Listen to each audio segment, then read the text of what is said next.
আপু, একটা কথা বলবো? আপু?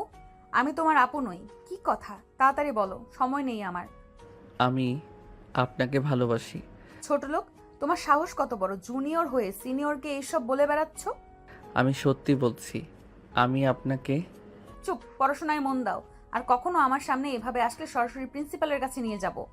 কিন্তু আমি। চুপ।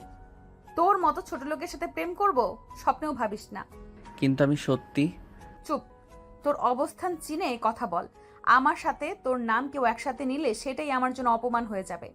আমি হাল ছাড়বো না। ছাড়তেই হবে। আমার কাছে তুই কিছুই না। গরম রোদে কলেজের ক্যাম্পাস প্রায় ফাঁকা। দুপুরে ঘন্টা পড়ে গেছে, সবাই ক্লাস শেষ করে চলে যাচ্ছে, কিন্তু গেটের পাশে এখনো দাঁড়িয়ে আছে আদিত্য। হাতে কোনো গিফট নেই, কিন্তু চোখে একরাশ সাহস জড়ো করা। দূর থেকে আরও এগিয়ে আসছে, লম্বা চুল বাতাসে উঠছে, মুখে সেই অপরাজেয় আত্মবিশ্বাস যা আদিত্যকে একদিকে টানে, অন্যদিকে আহত করে।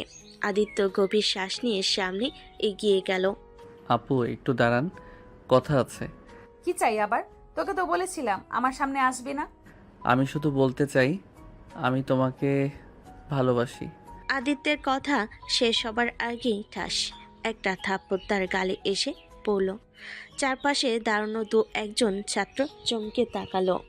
আমি নেতার মেয়ে, তোর মতো ছোট লোকের সাথে প্রেম করব? তুই কে রে আমার কাছে? নিজের অবস্থান বুঝে চল।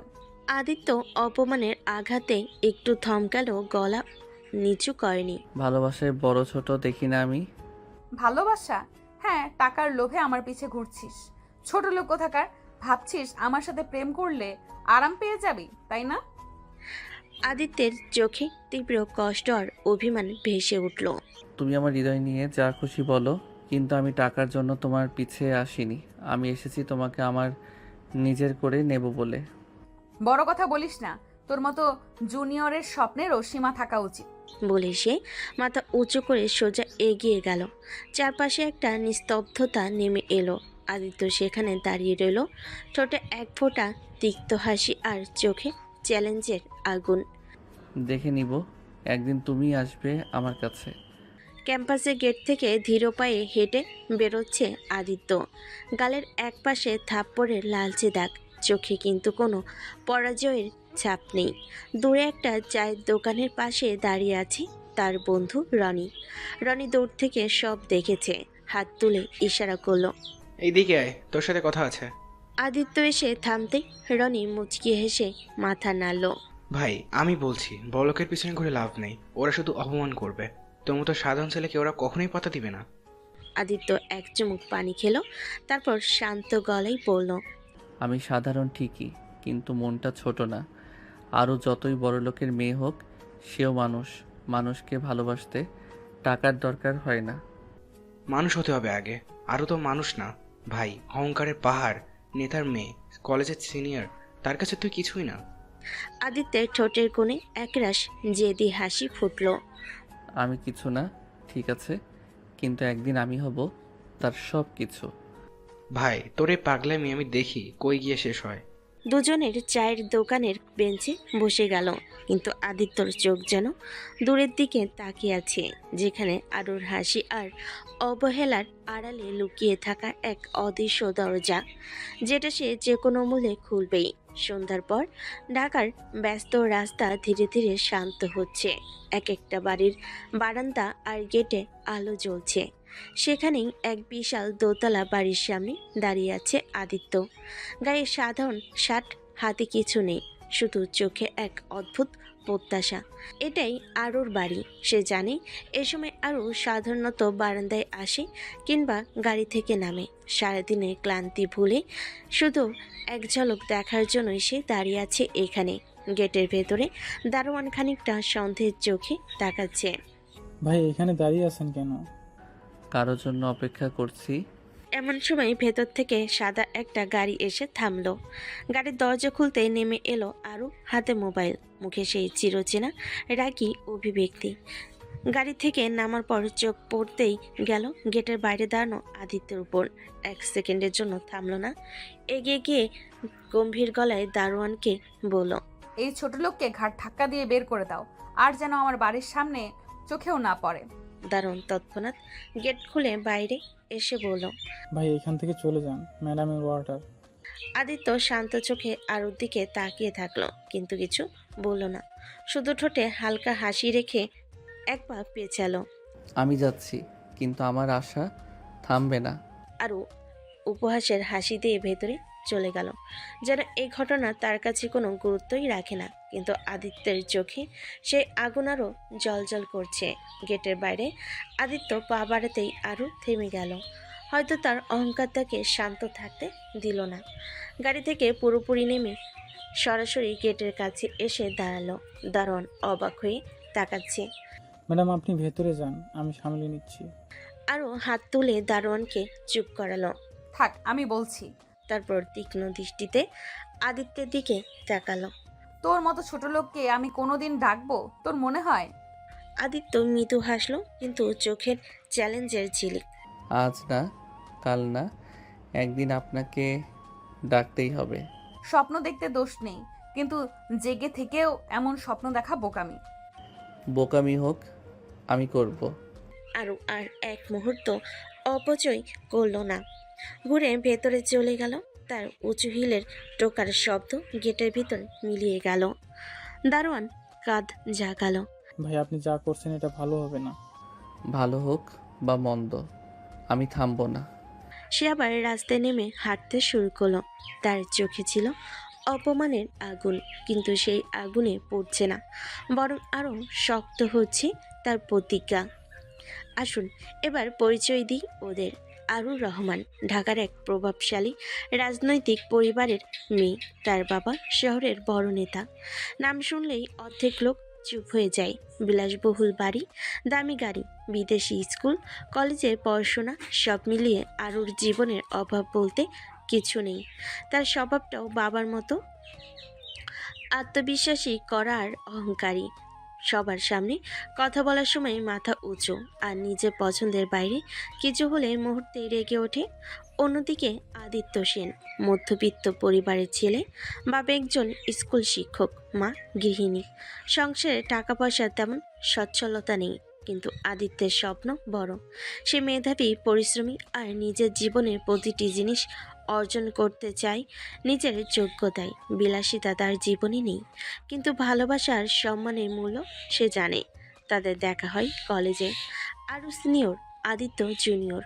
শুরু থেকেই আদিত্য আরুর প্রতি এক অদ্ভুত টান অনুভব করে, শুধু সৌন্দর্যের জন্য নয়, বরং তার ব্যক্তিত্বের জন্য।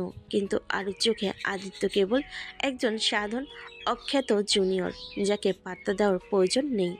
পরের দিন বিকেলে কলেজের ক্যান্টিনে বসে আছে আরু। টেবিলে ফ্যান্সি কফির কাপ, হাতে মোবাইল, চোখে বিরক্তি। ঠিক তখনই তার বান্ধবী নিশা হেসে হেসে এসে পাশে বসলো। শোন, তোকে একটা কথা বলি। কি খবর? তোকে নাকি কোন ছোট লোক প্রপোজ করছে। কাল কলেজে সবাই এই নিয়ে কথা বলছে। আর হঠাৎ মোবাইল রেখে সোজা হয়ে বসলো, মুখে স্পষ্ট রাগের ছাপ। কোনো ছোট লোককে পাত্তা দেওয়ার সময় আরুর নাই, এই কথাটা যেন মনে রাখিস। নিশা, আমি কারো কাছে যাই না, মানুষ আমার কাছে আসে। আরে বুঝলাম, কিন্তু ছেলেটা নাকি সিরিয়াস। কাল তো গেটের বাইরে দাঁড়িয়েও ছিল তোর জন্য। আজ আবার দেখলে সরাসরি গার্ড দিয়ে বের করে দিব। এত রাগ করলে তো প্রেম করার চান্সই থাকলো না। আমি প্রেম করবও না ছোট লোকের সাথে। আমার লেভেলের মানুষই আমার লেভেলের কথা বলবে। নিশা হেসে মাথা নাড়ল, কিন্তু ভেতরে ভেতরে ভাবল, দেখি না এই অহংকার কবে ভাঙে। কলেজের লাইব্রেরি প্রায় ফাঁকা। বিকেলের আলো জানালা দিয়ে ঢুকে বাইরে বইয়ের তাকের উপর ছায়া ফেলছে। এক কোণে বসে বই খুঁজছিল আরু। সাদা শার্ট, কালো জিন্স, চুল একপাশে বাঁধা। তার চোখে সেই স্বভাবসিদ্ধ গম্ভীরতা, যেন চারপাশের কোনো কিছুই তাকে ছুঁতে পারে না। এমন সময় পাশের তাকের আড়াল থেকে বেরিয়ে এলো আদিত্য। চোখে আগের দিনের চ্যালেঞ্জ, মুখে কোনো দ্বিধা নেই। ধীরে ধীরে এগিয়ে গিয়ে আরুর পথ রোধ করলো। কি আবার পথ আটকালেন কেন? আদিত্য এক মুহূর্ত দেরি করলো না, হাত বাড়িয়ে তার কবজি চেপে টেনে নিল কাছে। আর পরের সেকেন্ডে ঠোঁটে ঠোঁট ডুবিয়ে দিল। সবকিছু এত দ্রুত ঘটল যে আরও প্রথমে হতবাক হয়ে গেল, তারপর ঠাস একটা জোরে থাপ্পড় আদিত্যের গালে। তোর মতো ছোট লোকের সাহস হলো কিভাবে আমাকে টাচ করার? ভালোবাসা কখনো অনুমতি নিয়ে আসে না আরু। আমার সাথে আর একবার এমন করলে কলেজ থেকে তোর নাম কেটে দিব। মনে রাখিস, আমি নেতার মেয়ে, তুই আমার সমান হতে পারবি না কোনোদিন। সমান হতে নয়, তোমার হৃদয় জিততে এসেছি। আরও ব্যাগ কাঁধে তুলে চলে গেল, কিন্তু মুখে রাগের আড়ালে একটু হলেও অস্থিরতা লুকোতে পারল না। আর ঢুকলো তার বিলাসবহুল বাড়িতে। দরজা গুঞ্জন করে বন্ধ হলো। ঘরের আলো মিলান, কিন্তু আরও চোখের আগুন যেন ঘরের প্রতিটি কোণা জ্বালিয়ে দিয়েছে। সে নিজের রুমে দরজা দিয়ে ভিতর ঢুকলো, হাত গুছিয়ে দাঁড়িয়ে রাখে, ফুঁসতে ফুঁসতে নিজের মুখে বলল, ছোট লোক আমাকে টাচ করার সাহস কিভাবে পেল? আমার মতো নেতার মেয়েকে ছুতে চায়? আমার মতো নেতার মেয়েকে ছুতে চায়? মিররের সামনে এসে মুখের অভিব্যক্তি দেখে নিজেই অবাক হলো। ঠোঁট কাঁপছে, চোখে অজানা ব্যথার চাপ, কিন্তু গর্ব তো আছে। নিজের অবস্থান সম্পর্কে সে একদম স্পষ্ট। আমি কাউকে দেব না, কোনো সাধারণ ছেলের কাছে আমার সম্মান বিক্রি করব না। আরও বসলো সোজা বসার চেয়ারটাতে, হাত দিয়ে মাথাটা চেপে ধরল। তুই ভাবছিস আমি ভয় পেয়ে যাব? ভাবিস আমি সহজে মিষ্টি হয়ে যাব? কেউ মিথ্যা হাসি দিয়ে আমার মন জয় করবে? হাহ, কখনোই না। তার কণ্ঠ থেকে গভীর প্রতিজ্ঞা ঝরে পড়ল। আমি হচ্ছি নেতা পরিবারের মেয়ে। আমাকে ভালোবাসতে গেলে তার লেভেলে থাকতে হবে। ঘরটা তার রাগ আর অহংকারে মুখরিত। আরও মনে একটাই কথা ঘুরপাক খাচ্ছিল। আদিত্য, তোর জন্য এই যুদ্ধ শুরু। কলেজের মিলনায়তনে ছাত্রছাত্রীরা জমায়েত হয়েছে। অনেকেই হট্টগোল করছিল, কেউ কেউ ফাঁকি দিয়ে ক্লাস থেকে বেরিয়ে এসেছে। আলোয় ঝলমল করছে। মাঝখানে দাঁড়িয়ে আদিত্য নিজের মনের কথা বলতে প্রস্তুত।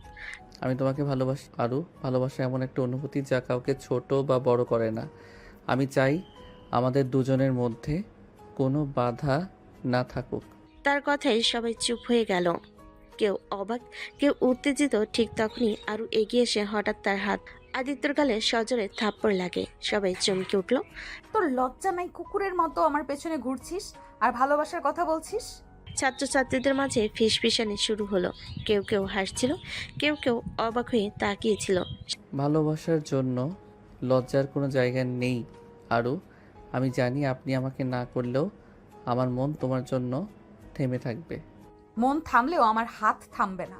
আমার সামনে আর কখনো আসিস না। সে গম্ভীর হয়ে সেখানে থেকেই উঠে গেল। সবাই যেন কিছু বুঝতে না পেরে অপেক্ষা করছিল পরবর্তী ঘটনার জন্য।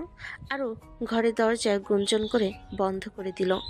বড় মাল্টি টিভির সামনে বসে থাকা বাবার দিকে তাকালো, যিনি নিউজ চ্যানেল দেখে রোজকার রাজনৈতিক খবরের মাঝে ডুবে আছেন। বাবা, আজ কলেজে একটা ছোট লোক আমায় ডিস্টার্ব করলো। বাবার চোখ বড় হয়ে গেল। সে রিমোট নিচে ফেলে রাখলো এবং ধপ করে উঠে বসলো। কি বলছিস ছোট লোক? হ্যাঁ বাবা, ও আমার গালে হাত দিয়ে আমাকে টাচ করলো, আমার সম্মান লঙ্ঘন করলো। ওর নাম? আদিত্য এক সাধারণ মধ্যবিত্ত পরিবারের ছেলে, কিন্তু আমার জন্য। আরেকবার যদি ওর মতো কেউ তোমাকে অপমান করে আমি ব্যক্তিগতভাবে দেখে নেব। তুমি ভয় পাবে না? আমি তো ভয় পাই না বাবা, কিন্তু ও যেন বোঝে আমি নেতার মেয়ে। ঠিক আছে, আমি কাজ করব। ওর প্রতি তুমি ধৈর্য ধরো, বাকিটা আমার দেখো। ধন্যবাদ বাবা। বাবার চোখে এমন গর্জনার শাসনের আগুন জ্বলছে। রাতের আধারে শহরের এক শান্ত গলি। আদিত্য একা হাঁটছে, মনে অনেক চিন্তা। হঠাৎ কয়েকজন গা ধরা লোক সামনে এসে দাঁড়ালো। তাদের চোখে রাগ আর হিংসার আগুন ঝলকাচ্ছে। তুই আরু ম্যাডামকে ডিস্টার্ব করিস? আমি ভালোবাসি, আমি কাউকে ভয় পাই না। দেখ, আজকের দিনের কথা মনে রাখিস। একজন হাত তুলে মারতে গেলে আদিত্য দ্রুত পিছনে সরে গিয়ে ঠেকিয়ে দিল। আমাকে মারলে তোমার নেতার বদনাম হবে। লোকেরা একটু পিছিয়ে গেলেও রাগে ভরা চোখে তাকিয়ে আছে। সে সময় পাশ দিয়ে যাচ্ছিল তার বন্ধু রনি, যিনি দেখে বুঝতে পারল পরিস্থিতি খারাপ হতে চলেছে। কি চলছে এখানে? চলে যাও, না হলে। আমরা বলেছি চলে যাও। আদিত্য, সাবধানে থাক। আমি ভয় পাই না রনি, আমি যুদ্ধে নামছি। তোকে আজকের পর থেকে আর কলেজে ঢুকতে দেওয়া হবে না, বুঝলি? নেতার মেয়ের সম্মান রক্ষা করতেই হবে। আদিত্য কাঁপিনি বরং দৃঢ় চোখে তাদের দিকে তাকালো। তোমরা মারবে? তাহলে শুরু করো। লোকেরা একসাথে ছুটে পড়ল। আদিত্য পেছনে সরে না গিয়ে লড়াই শুরু করলো। হাত পা শরীরের সব শক্তি দিয়ে ঠেকিয়ে দিল তাদের আক্রমণ। ধাক্কা, ঘুষি, থাপ্পড় সবই লেগে গেল, কিন্তু আদিত্য এক মুহূর্ত পিছুপা হলো না। অবশেষে এক এক করে লোকেরা পড়তে শুরু করলো। তাদের মধ্য থেকে কেউ গর্জে উঠে বলল, ওই ছেলেটা শক্তিশালী। চলে যাই, ওর সঙ্গে লড়াই করতে পারছি না। আদিত্য ঘাম ঝরিয়ে দাঁড়িয়েছিল, বুকে গর্ব আর জেদ নিয়ে। সে জানতো এই লড়াই শুধু বাহিক্য নয়, এটা তার স্বপ্নের জন্য, তার ভালোবাসার জন্য। রাতের চাঁদের আলো মৃদু ঝলমল করছে শহরের ওপর। আরুর বিলাসবহুল ঘরের বেলকুনিতে শান্তি বিরাজ করছে। হঠাৎ একটি ছায়া নীরবভাবে বেলকুনি দিয়ে উঠে যায়। আদিত্য ধীরে ধীরে আরুর রুমের বেলকুনি দিয়ে প্রবেশ করলো। আরু চেয়ার থেকে উঠে তাকিয়ে রইল, চোখে ক্ষুব্ধতাও অবাক ভাব মিশে আছে। আদিত্য হেসে তার ঠোঁটে নরম ছোঁয়া দিয়ে বলল। ঘুম আসছে? তারপর হঠাৎ আদিত্য আরুর ঠোঁট কামড়ে ধরে কিছু করতে শুরু করলো। আরু প্রথমে হক চুকিয়ে গেল, তারপর রাগী গলায় বলে উঠল, তোর মতো ছোট লোকের সাহস হলো কিভাবে আবার আমাকে টাচ করার? গন্ডা দিয়ে আমাকে মারতে পারো, সরাতে পারবে না। আমি এখান থেকে যাচ্ছি না, আপনার হৃদয় জিতবই। আরু গম্ভীর হয়ে চুপ করলো। তার রাগের ফেটে পড়তে ইচ্ছে করছে। আরু রেগে চিৎকার করে শুরু করে দিল, বাবা তুমি আসো এক্ষুনি, ও আবার এখানে। আরও আমি যে কোনো মূল্য দিয়েই তোমাকে থামাবো। আরু রেগে চিৎকার করা শুরু করে দিল। হঠাৎ আদিত্য ধীরে ধীরে আরুর হাতে হাত রেখে, চোখে চোখ রেখে, ঠোঁটে ঠোঁট রেখে কিস করতে শুরু করলো। আর তোমাকে হারাতে পারবো না আমি। প্রথমে সংকোচ থাকলো, আদিত্যর মধুর স্পর্শে কিছুটা অজানা উষ্ণতা পেল। ছেড়ে দে ছোট লোক, বাবা আসছে। বাবা আসুক, আমি তোমার পাশে আছি। বাড়ির বিশাল হলে প্রবেশ করলো আরুর বাবা। ঘরটা নীরব, কেউ দেখা মিলছে না। সে আশেপাশে দেখে মাথা ঘুরিয়ে আরুর দিকে ফিরে বলল, কেউ তো এখানে নেই আরু। বাবা ওই ছোট লোক আমার রুমে এসেছিল, আমার সাথে খারাপ ব্যবহার করেছে।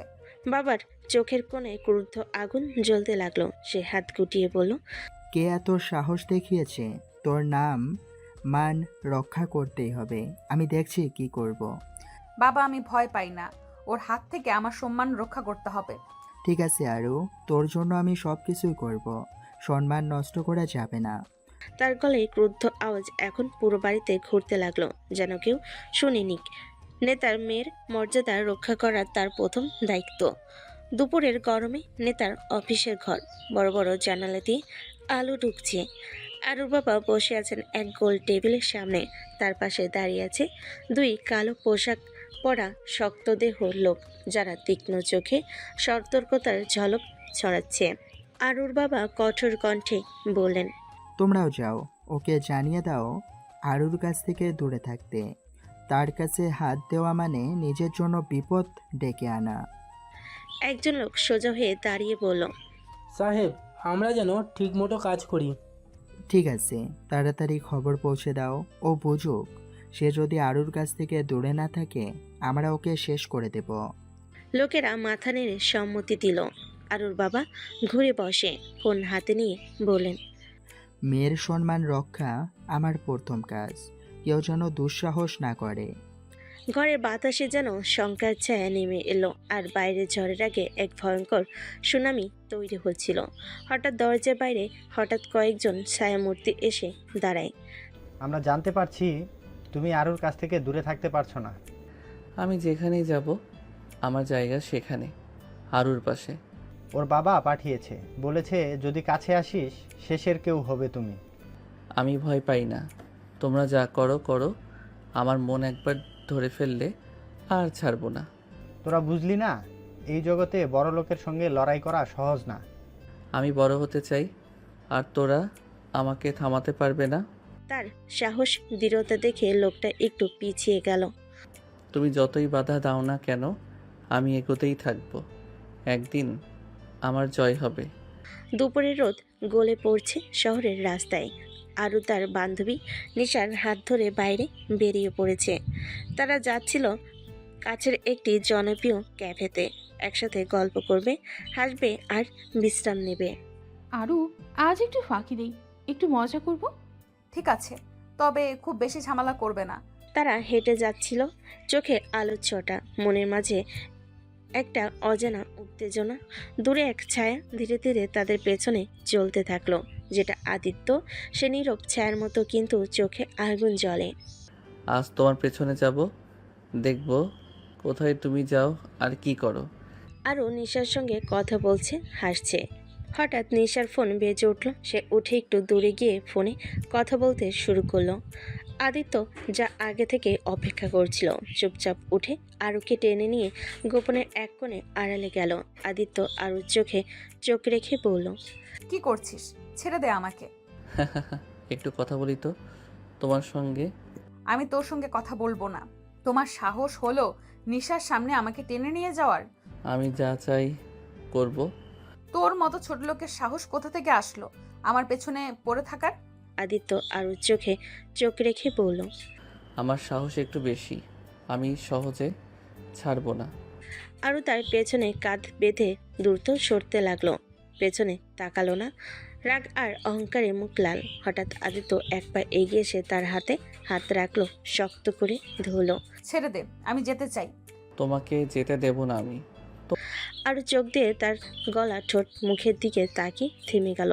তার গলায় কাঁপন আসলো, মনে হলো কিছুটা দ্বিধায় পড়েছে। আদিত্য ধীরে ধীরে আরুর ঠোঁটে ঠোঁটে কিস করলো। আরু প্রথমে একটু প্রতিবাদ করলো, কিন্তু পরে সেই কিসে থেমে গেল। তার রাগ কিছুটা মিশে গেল মিষ্টি অস্বস্তিতে। তোমার জন্য আমি সব করব। আরও ছেড়ে দে, আমি সহজে হার মানবো না। সেই গর্বে আমি ভেঙে দেব। দুজনে চোখে চোখ রেখে সেই মুহূর্ত যেন একটা নতুন গল্প শুরু হলো, যেখানে প্রেম আর লড়াই মিশে আছে। ক্যাফের আঙ্গিনায় ঘিরেও বসলো আরু আর নিশা। নিশা অবাক চোখে আরুর মুখের দিকে তাকালো। তোর ঠোঁটে কি হলো? ফুলে গেছে কিভাবে? কিছু না, একটু দরজায় ধাক্কা লেগেছে। নিশার মনে একটা সন্দেহ জাগলো, কিন্তু সে কিছু বলেনি। ভেতরে ভেতরে আরু আদিত্যকে গাড়ি দিল। এই ছোট লোক কেমনে সাহস পায় এমন করতে? তোকে বুঝতে পারছি না, কিছু কি হয়েছে? সব সময় সব কথা বলতে হয় না। ভেতরে ভেতরে আরু আদিত্যকে গালি দিল। পরের দিন আদিত্য গেটের সামনে অপেক্ষা করছে আরুর। সে আসতেই আদিত্য আবার বলল, আপনি কেন আমাকে ভালোবাসছেন না? আমার তোকে পছন্দ না। কেন? আমার লেভেলের সাথে তোর যায় না। আমি নেতার মেয়ে, আর তুই শুধু সাধারণ একটা ছোট লোক। ভালোবাসায় লেভেল হয় না আরও, আমি তোমাকে প্রমাণ করব। প্রমাণ করিস, দেখবো কত দূর যেতে পারিস। রাতের অন্ধকারে শহরের এক ছোট্ট ক্যাফেতে বসে আছে আদিত্য আর তার বন্ধু রনি। বাইরে ঝরছে ঝিমঝিম বৃষ্টি, আর ক্যাফের মৃদু আলো তাদের মুখোমুখি যেন আলো জ্বেলে দিয়েছে। রনি এক গ্লাস কফি হাতে নিয়ে মুখটা লুকিয়ে হাসতে হাসতে বলল, ভাই তুই এভাবে পিছনে ঘুরে লাভ নেই, ও তো তোকে মেনে নিবে না, জোর করে বিয়ে করে ফেল। রনি, তুই জানিস তো আরও কত বড় নেতার মেয়ে। ঠিক আছে, বলো হলে কি হয়েছে, ভালোবাসা তো বাড়তি পাওয়া। যখন বিয়ে হয়ে যাবে তখন তো স্বাভাবিকভাবে ভালোবাসা তৈরি হবে। তোর কথা শুনে মনে হচ্ছে তুই প্রেমের বদলে বিয়ে করিয়ে দিচ্ছিস। প্রেম আর বিয়ের মধ্যে তো অনেক সময় পার্থক্য থাকে। তুই যদি বিয়ে করে ফেলিস, দেখবি উল্টো ওরই ভালো লাগা শুরু হবে। যে ভালোবাসা জোর করে আসে তা কি সত্যি ভালোবাসা হতে পারে? ভাই তুই এমন ভাবিস কেন? একবার চেষ্টা কর, এই টার্ন দিয়ে ওর মন জিতবি, আর না পারলে আমাকে গালি দিবি, আমি সহ্য করব। ঠিক আছে, তোর কথায় একবার ভাববো, তবে সেটা খুব কঠিন হবে জানি। কঠিন আর কি, ভালোবাসা না থাকলে বিয়েটা ঝামেলা ছাড়া আর কিছুই না। হয়তো রনির কথায় একটা মিশন আছে, কিন্তু আমার নিজের পথ হাঁটতেই হবে। সকালবেলা আরু ব্যাগ নিয়ে ভার্সিটির সামনে দাঁড়িয়ে। চারপাশে ব্যস্ততা, বন্ধুরা আসা যাওয়া করছে। হঠাৎ আদিত্য এসে পেছন থেকে তার হাতে হাত বুলিয়ে কিছু না বলে তার হাতটা শক্ত করে ধরল। ছেড়ে দে, কি করছিস? কিন্তু আদিত্য কোনো কথা না বলে তুলে নিয়ে যেতে লাগলো। আরও কিছু বলার আগে সে ধীরে ধীরে তাকে গাড়িতে বসালো। তোর সাহস হলো কিভাবে আমাকে তুলে নিস? কিন্তু আদিত্য কোনো উত্তর দিল না। গাড়ি ছুটতে লাগলো। আরুর মনে অদ্ভুত উত্তেজনা আর একটু অস্বস্তি লাগতে লাগলো। কাজী অফিসে পৌঁছে আদিত্য আরুকে নেমে যেতে বলল। কাজী অফিসের দরজা খুলতেই আরু অবাক হয়ে গেল। সেখানে অপেক্ষা করছিল আদিত্যের বন্ধুরা। তুমি এসব কি করছো? আজ আমাদের বিয়ে হবে। কাজী অফিসের সামনে হল ঘরটা সাজানো, চারপাশে ফুল আর বাতাসে মিষ্টি গন্ধ। সবাই একটু উত্তেজিত, কিন্তু আরুর চোখে মিশে আছে অবাক বোধ আর একটু সন্দেহ। আজ আমাদের বিয়ে হবে আরু। তুই কি ভাবছিস আমার কি তোর মতো ছোট লোকের সঙ্গে বিয়ে করার শখ হয়েছে? আমি জানি এটা হঠাৎ, কিন্তু ভালোবাসার জন্য যা ভালো তাই করব আমি। আমার নাম মান তোকে দিয়ে বিক্রি করব না। ওদের চারপাশে সবাই চুপ হয়ে যায়। আরও নিজের রাগ ধরে রাখতে পারে না। সে ঘুরে দাঁড়িয়ে চলে যেতে চায়, কিন্তু আদিত্য তার হাত ধরে টেনে ধরে রাখে। তুই পালিয়ে যেতে পারবি না আরু, এটা আমাদের নতুন শুরু। আমি তোর মতো কাউকে কখনো স্বামী হিসেবে মানবো না, বানাবোও না। আরও তখনই দূরত্ব হলের বাইরে বেরিয়ে যায়, কিন্তু তার পেছনে আদিত্যের একটাই কথা গর্জন করে। আমি ভালোবাসার জন্য লড়ব যতক্ষণ না রাজি হবে। আদিত্য আরুকে জোর করে ঘোরালো এক পুরনো রুমের দিকে। দরজাটা পেছন থেকে বন্ধ করে দিল। তোর সাহস কিভাবে হলো আমাকে এভাবে টেনে নিয়ে আসার? আমাকে ছেড়ে দে। ছাড়বো না আমি আরু। সে ধীরে ধীরে আরুর চোখে চোখ রেখে আগের মতো তার ঠোঁটে ঠোঁট ডুবিয়ে দিল। আরু হকচুকে পিছিয়ে যেতে চাইল, কিন্তু আদিত্য তার হাত শক্ত করে ধরে রাখলো। তুই কি ভাবছিস আমার সম্মান দাগি করছিস? বিয়ে না করলে আমি তোমার বাবার মান সম্মান নষ্ট করে দেব। আরু চোখ বড় করে তাকালো। তার মুখ থেকে গলা কাঁপতে লাগলো। তুই ভুল করছিস। আমি কখনো তোর মতো ছোট লোকের কাছে হার মানবো না। তাহলে দেখবে আমি ভালোবাসার কাছে হার মানাবো না। রুমের চারপাশ যেন থমকে গেল। দুজনের মধ্যে বাতাসে উত্তেজনা, রাগ আর আবেগের মিশ্রণ ছড়িয়ে পড়ল। রুমের কোণে আদিত্য চেহারা গম্ভীর করে আরুর চোখে চোখ রেখে বলল, তোমার নেতা বাপের অপকর্ম যদি আমি মানুষের সামনে তুলে ধরি, তুমি বাঁচাতে পারবে তাকে? আরু প্রথমে গর্বে মাথা উঁচু করে থাকলো, কিন্তু আদিত্যের কথা ভেতরে ভেতরে একটা আতঙ্ক জাগালো। যদি ও সত্যি বলে দেয় তাহলে বাবা আর কিছুই করতে পারবে না। আরু মুখে কিছু না বলে শুধু চোখ নামিয়ে ফেলল। তাই ভাবো বিয়ে না করলে? আরুর গলা আটকে গেল। সে হঠাৎ চুপচাপ হয়ে গেল। রুমের মধ্যে নীরবতা ছড়িয়ে পড়ল, যেখানে ভয় আর দ্বিধা জড়িয়ে গেল একাকার হয়ে। রুমের গহীনে আদিত্য ধীরে ধীরে আরু ঠোঁট কামড়ে চুমু দিল। ঠোঁটের সংবেদন অনুভব করলো। আরু প্রথমে হকচকিয়ে পিছিয়ে গেল, কিন্তু আদিত্য দৃঢ় চোখ দেখে সে থেমে গেল। উপায় নেই আরু, রাজি হওয়া ছাড়া তোর আর কোনো পথ নেই। আরু গর্বে কিছু বলতে চাইল, কিন্তু মুখ থেকে শব্দ বের হলো না। সে কেবল চুপচাপ দাঁড়িয়ে রইল। মনে হলো তার মন একটি অজানা জোরের কাছে বশীভূত হয়ে গেছে। আদিত্য আবার একবার কিস করে বলল, এবার আর পালানোর দরকার নেই। রুমের ভেতর শোনা গেল শুধু তাদের নিঃশ্বাসের শব্দ, আর এক অপরের চোখে চোখ রেখে সে লড়াই শুরু হলো, যেখানে প্রেম আর অধিকার একসাথে লড়ছে।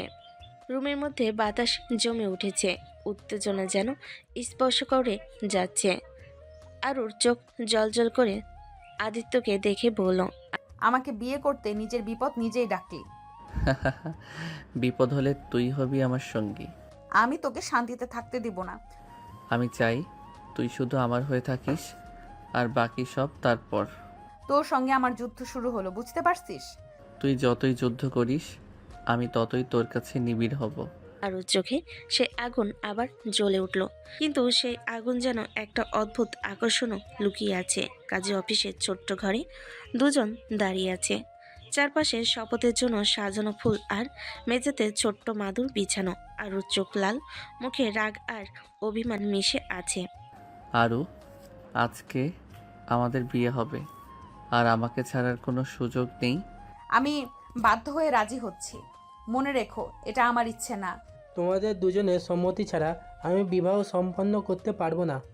আরু গরুর মতো মাথা নিচু করে দাঁড়িয়ে থাকলো। আমি তোকে কখনো ভালোবাসবো না। তুই চাও আর না চাও, আজ থেকেই আমরা এক হয়ে যাব। কাজে ধীরে ধীরে তাদের আংটি পরিয়ে দেয়। আরও মনে মনে কাঁদতে থাকে, কিন্তু মুখে কিছু প্রকাশ করে না। সন্ধ্যার আলো মিলান হয়ে আসছে। আরু আর আদিত্য একটি বাড়ির সামনে দাঁড়িয়ে। এই আমার বাড়ি হারু, তোমার জন্য। আরও চোখ বড় করে চারপাশ দেখে ছোট্ট একটা বাড়ি, এখানে আরও কিভাবে থাকবে?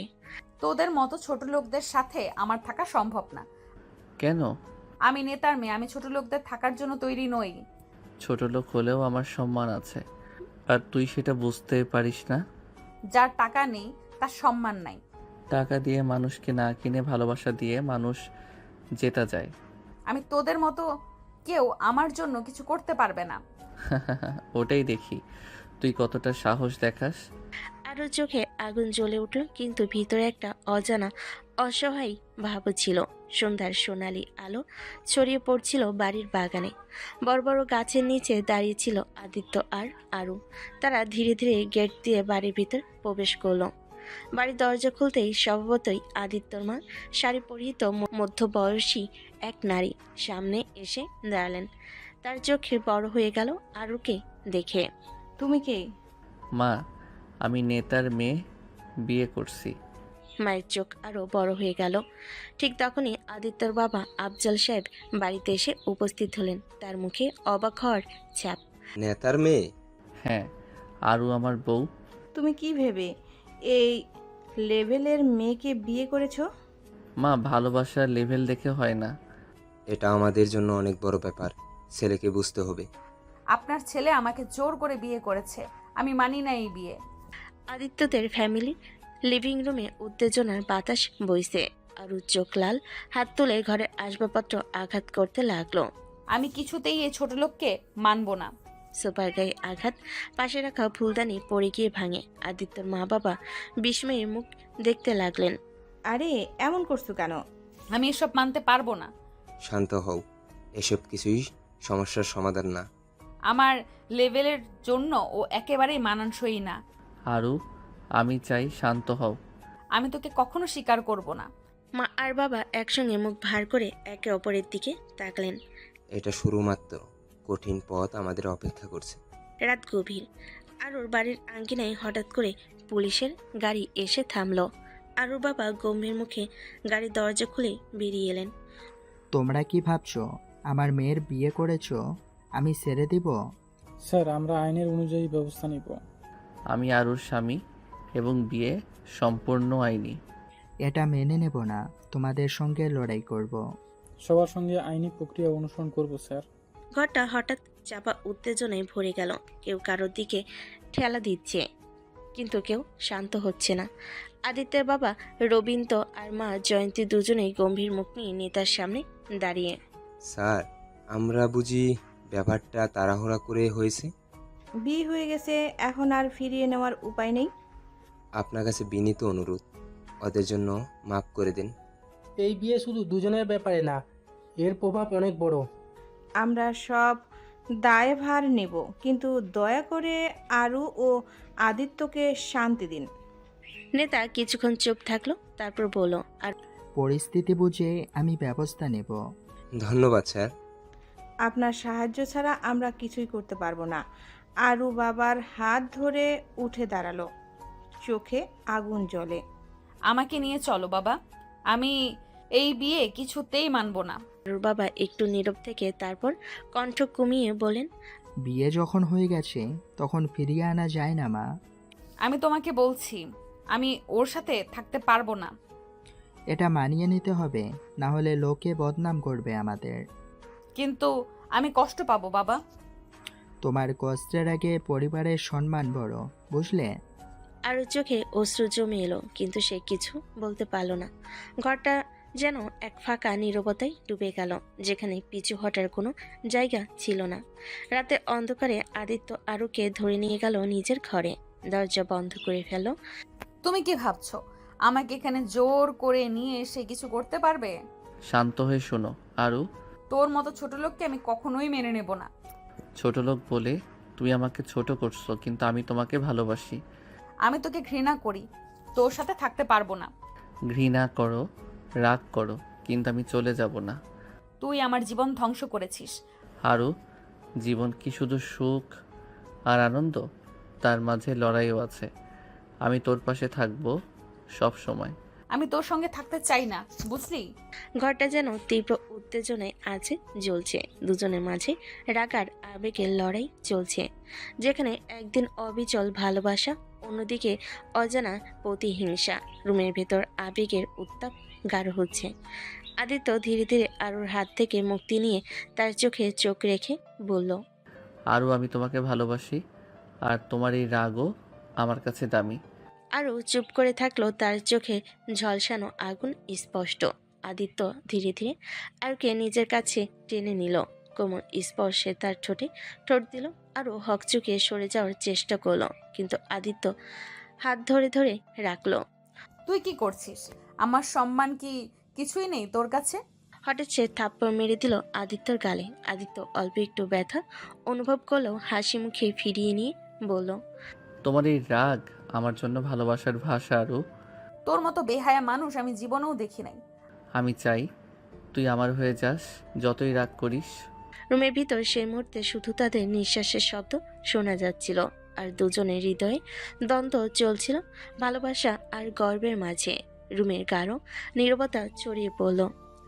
আদিত্য আরুর হাত ধরে টেনে নিজের পাশে শুইয়ে দিল। আমাকে ছেড়ে দে। একবার গভীরভাবে আদর করব, তারপর যদি চাও উঠে পড়ো। তোর আদর আমার পছন্দ না। এর আগে অবচেতন মনের মতো ওভাবেই শুয়ে থেকে গেল। যতই রাগ করো, তোর কাছে থাকতে চাই আমি। আরও চুপ করে রাগে চোখ নামিয়ে রাখলো, মনটা একগুচ্ছ দ্বন্দ্ব দ্বারা আবেগে ভরা। আরু, আমি জানি তুমি রাগ করছো, কিন্তু আমি ছাড়বো না। তুই আমার কাছে আসিস না। আমি তোমার পাশে আছি, তোমার ভালোবাসার জন্য। আরও রেগে উঠে হঠাৎ একটু ঠেলে দিল, কিন্তু আদিত্য পেছনে সরে গেল না। তোর রাগও আমার জন্য এক ধরনের ভালোবাসা। আরও চোখ মেলো, কিছু বলল না, শুধু তার ভেতরে দ্বন্দ্ব আরও বাড়তে লাগলো। সকালবেলার নরম সূর্যের আলো ঘর ভরে উঠল। আদিত্য খাবার থালা হাতে নিয়ে আরুর সামনে বসলো। আরু, খাও তো একটু। তোদের এইসব ছোট লোকদের খাবার আমি খাই না। কেন? আমার লেভেল আর তোমাদের এইসব কিছু একসাথে চলবে না। খাবার তো সবাই খায়, আর ভালোবাসাও। তোমাদের মতো ছোট লোকদের হাত থেকে খেতে পারি না। আদিত্য চুপ থেকে আরুর দিকে দেখে থাকলো। ঘরটা যেন তাদের দুজনের মধ্যে দূরত্ব মেপে চলছিল। রান্নাঘরের দরজা থেকে গরম গরম খাবারের সুগন্ধ ঘরে ছড়িয়ে পড়ল। আদিত্যের মা আরুর পছন্দগুলো মাথায় রেখে রান্না করছিল। আজ আমি আরুর জন্য বিশেষ কিছু বানিয়েছি। মা, তুমি সব সময় সবার খেয়াল রাখো। কিছুক্ষণ পর আদিত্যের মা খাবারের থালা হাতে নিয়ে আরুর সামনে বসলো। তুমি আমার জন্য রান্না করেছো? হ্যাঁ, আমি চাই তুমি এখানে আরামে থাকো। আরও একটু থেমে তারপর ধীরে ধীরে খাবার খেতে শুরু করলো। মুখে অপ্রত্যাশিত এক প্রশান্তি দেখা গেল। ধন্যবাদ। দেখো মা, তোমার যত্ন করছে। ঘরটা একটু একটু করে শান্তি ও মমতার ছোঁয়ায় ভরে উঠল। ভার্সিটির ক্যাম্পাসে ব্যস্ত ভিড়ে আরও তার বান্ধবীর কাছে এসে পৌঁছালো। তুই কি আদিত্যকে বিয়ে করে ফেললি? হ্যাঁ, ওই কুত্তা জোর করে বিয়ে করেছে আমাকে। সত্যি? তোকে জোর করে বিয়ে করলো? কি আর করতে পারতাম, আমি তো চাইনি। এখন কি করবে? ওর সঙ্গে থাকা ছাড়া আর কোনো অপশন নেই। তার চোখে রাগ আর অভিমান মিলেমিশে একাকার হয়ে গেল। মৃদু আলোয় ক্যাম্পাসের বাইরে দাঁড়িয়ে আদিত্য ধীরে ধীরে আরুর পাশে এসে বলল, আরু, চলো বাড়ি যাই। তোর সাথে কোথাও যাব না, আমি আমার বাসায় যাব। তোমাকে সঙ্গে নিয়ে যেতে চাই আরু। আমি তোর সাথে যাব না। তাদের চোখে চোখ পড়ল। দুজনের মাঝে টানাপ্রণ স্পষ্ট হয়ে উঠল। ঠিক আছে, আমি ছাড়বো না। আরও ঠোঁট কামড়ে চুপ করে রইল। আরও হঠাৎ গর্জে উঠল, তুই আমার জীবন নষ্ট করেছিস। সে আদিত্যকে ঠেলে দিল, কিন্তু আদিত্য দৃঢ় ছিল। আমি তোমার পাশে থাকবো, ভালোবাসা আর রাগ দুইটাকে নিয়েই। তোর ভালোবাসা আমার দরকার নেই। তার রাগ আর আবেগের ঝড় তাদের চারপাশে ছড়িয়ে পড়ল, যেন এই দুই হৃদয়ের লড়াই নতুন অধ্যায়ের সূচনা করলো। কলেজ গেট থেকে বেরিয়ে আদিত্য শক্ত হাতে আরুর হাত ধরে টেনে নিয়ে চলল। তোর মতো ছোট লোকের সঙ্গে আমি থাকতে পারবো না। তারা রাস্তার ধারে দাঁড়িয়ে গাড়ির হর্ন বাজছে, লোকজন চোখ বুলিয়ে যাচ্ছে। আদিত্য রিকশায় উঠে বলল, আরু চলো উঠো। একটু থেমে তারপর বাধ্য হয়ে উঠল। রিকশা চলে বাড়ির পথে। আরও চুপচাপ বাইরে তাকিয়ে রাগ আর অভিমান গুটিয়ে রাখলো। রাতে নীরবতা ছড়ানো বাড়ির বারান্দায় দাঁড়িয়েছিল আরও। গোসলের পর ভেজা চুলগুলো বাতাসে ঝুলছিল, চোখে মিশ্র অনুভূতি, রাগার অব্যক্ত ভালোবাসা। আদিত্য চুপচাপ কাছে এসে ধীরে ধীরে আরও চুলে মুখ ডুবিয়ে আদর করলো। তোমার এই ভেজা চুলের গন্ধে আমি হারিয়ে যাই আরু। তুই কি করছিস? শুধু ভালোবাসা দেখাচ্ছি, তুমি রাগ করলেও। আরও একটু হঠাৎ হলো, ফিরে এসে মুখ কুঁচকে পড়ল। তোর আদর পছন্দ না, আমি এই রাগেই ভালো। তুই রাগ কর, আমি তোর পাশে থাকবো। তারা দুজনের মাঝে সেই নীরব মুহূর্ত যেন একটা গল্পের পর্ব হয়ে গেল। রাগ আর ভালোবাসার মেল বন্ধন। রুমের গাঢ় অন্ধকারে শুধুই তাদের নিঃশ্বাসের আওয়াজ। আদিত্য কোমলভাবে আরুর হাত টেনে ধরে নিয়ে গেল ছাদের দিকে। আরও কিছুক্ষণ প্রতিবাদ করার চেষ্টা করলো, কিন্তু আদিত্য তাকে কোলে তুলে বিছানায় শুইয়ে দিল। আরু, আমার ঠোঁটের ছোঁয়া তোমার জন্য। সে ধীরে ধীরে আরুর ঠোঁটে কিস করলো। আরও রেগে উঠল, ঠোঁট কামড়ে প্রতিহত করলো আদিত্যের ভালোবাসাকে। তোর এই সাহস কিভাবে হলো আমাকে কিস করার? বারবার একই কাজ করছিস তুই। তোমার এই প্রতিরোধী আমাকে আরো কাছে টানে। রুমটা যেন প্রেমার টানাপোড়েনের এক মায়াবী খেলায় মগ্ন হয়ে উঠল। আদিত্য আরুকে নিয়ে নীরব রাতের আচ্ছন্নতায় ডুবিয়ে দিল। তার ঠোঁটের মাই আরুর সব রাগ গলে যেতে লাগলো। আদিত্য একের পর এক কিস দিল, চোখে চোখ রেখে আদর করতে গেল সারা রাত। চোখে চোখ রেখে আদর করে গেল সারা রাত। আর কখনো রেগে ঠোঁট কামড়ে বিরক্ত করলো আদিত্য চালনা, বরং আরও কোমল হয়ে ভালোবাসা ছড়িয়ে দিল। রুমটা ছিল তাদের আবেগের আঙ্গিনা, যেখানে রাতের নীরবতা শুধু তাদের হৃদয়ে সুর তুলছিল। সারা রাত ধরে আদর আর ভালোবাসার জোয়ার বইতে লাগলো।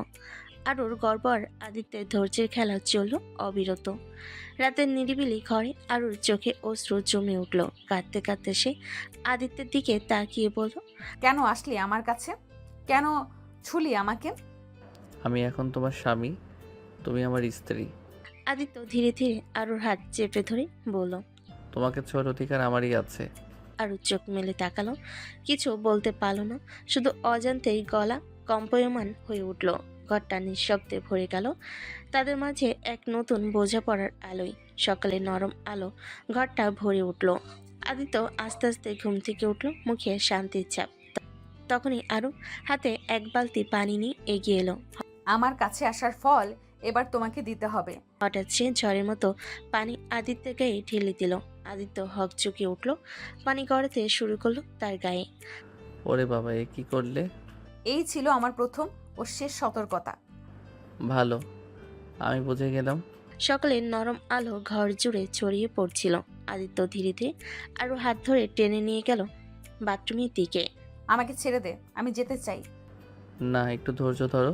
ঝর্ণার পানি ধেয়ে এলো আরুর মাথার কাঁধে, ছিটকে পড়লো। আরু আচম্বিতে চিৎকার করে উঠল, তুমি কি করছো? এই পানি তোমার রাগ ধুয়ে নেবে আর আমার ভালোবাসা আরো গাঢ় করবে। তোর রোমান্টিক কথা তোর কাছেই রাখ। আমি শুধু তোমার জন্যই তো এই ঝর্ণার পানি। গোসল করছি, সকালে কেন ভেজালি আমাকে?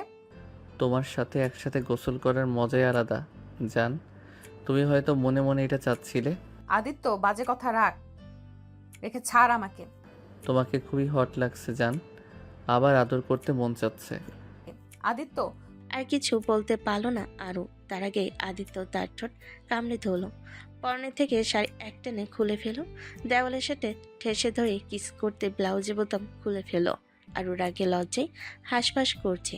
রাতে তো তেমন কিছুই দেখেনি আদিত্য, কিন্তু এখন দিনের বেলা হয় জন্য আদিত্য তাকে পুরোপুরি দেখছে।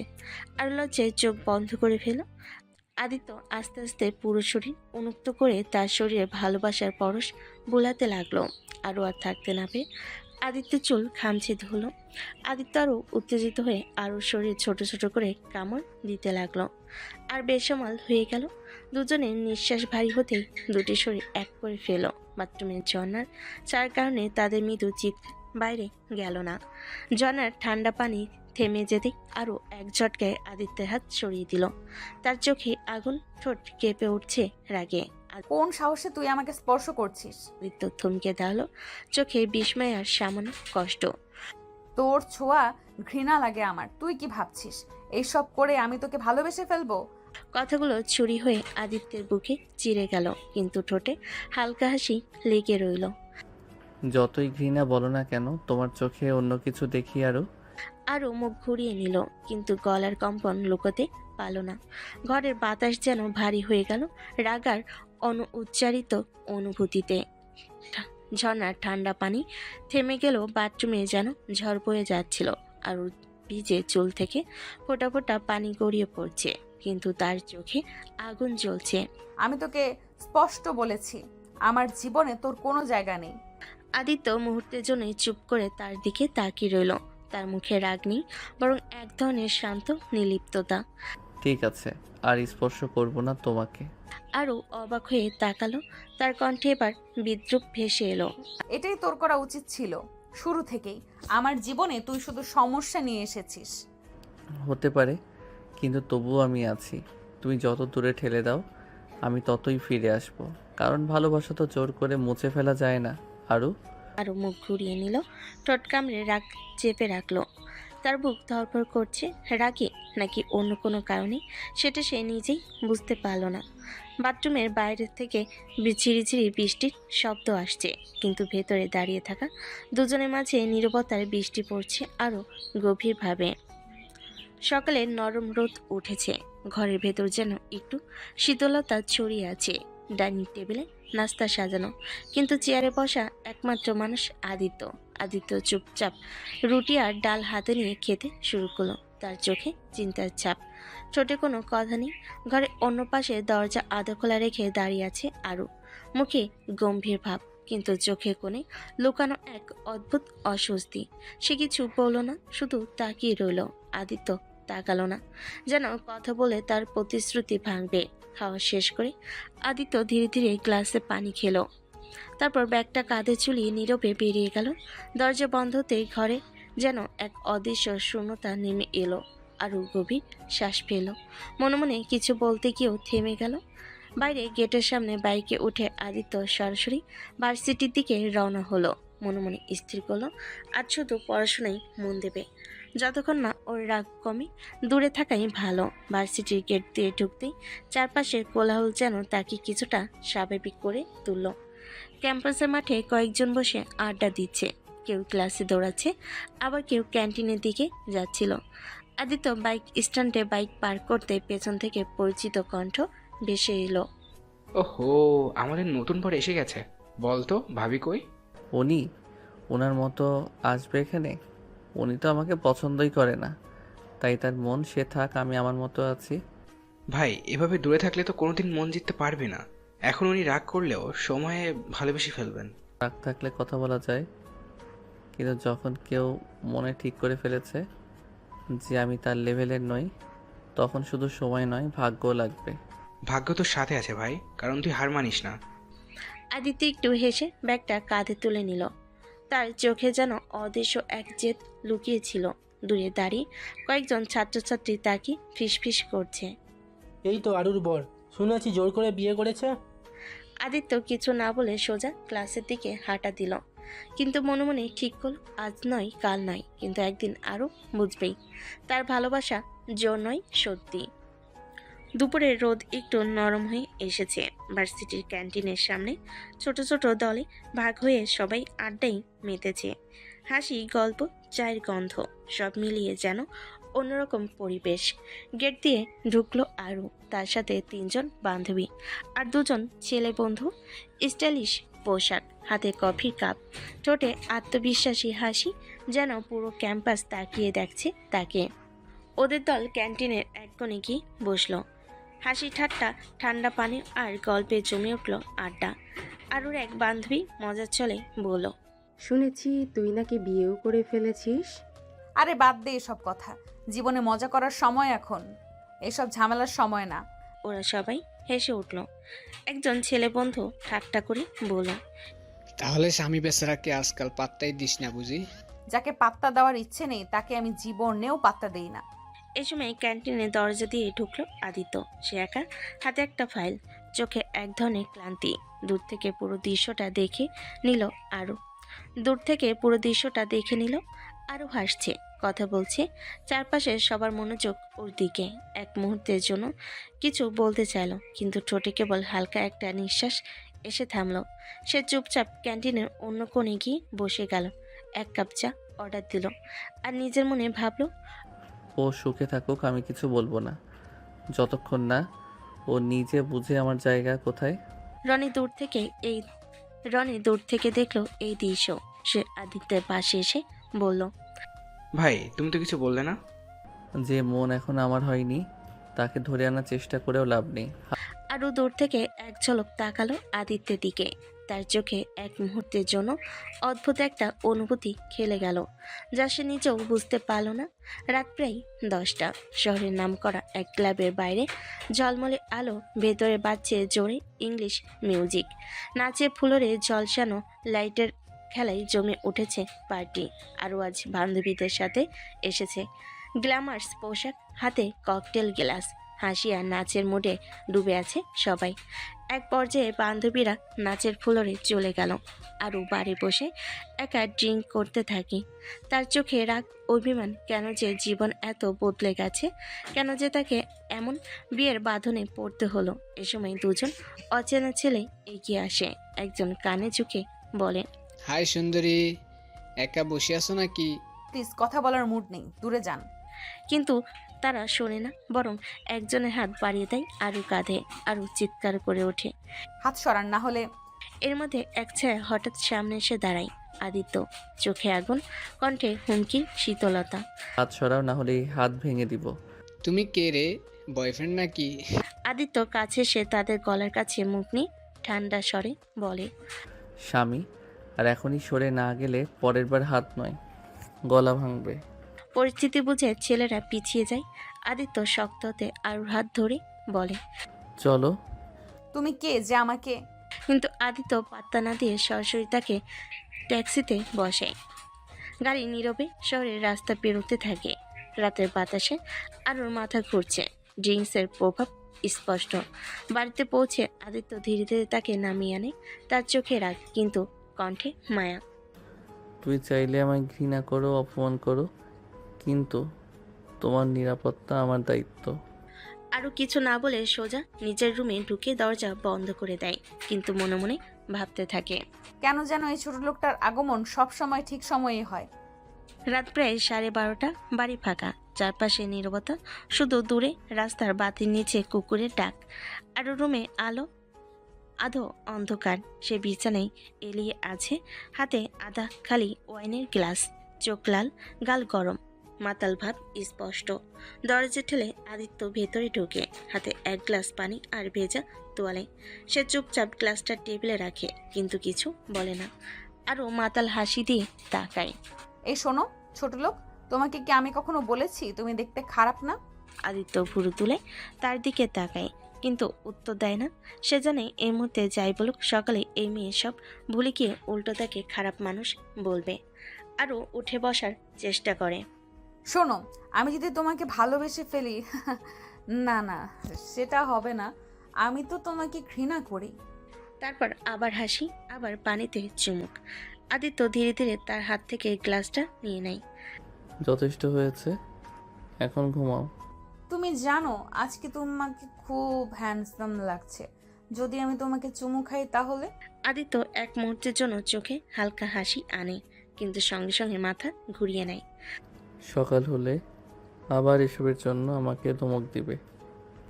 আমি মূর্খ নই।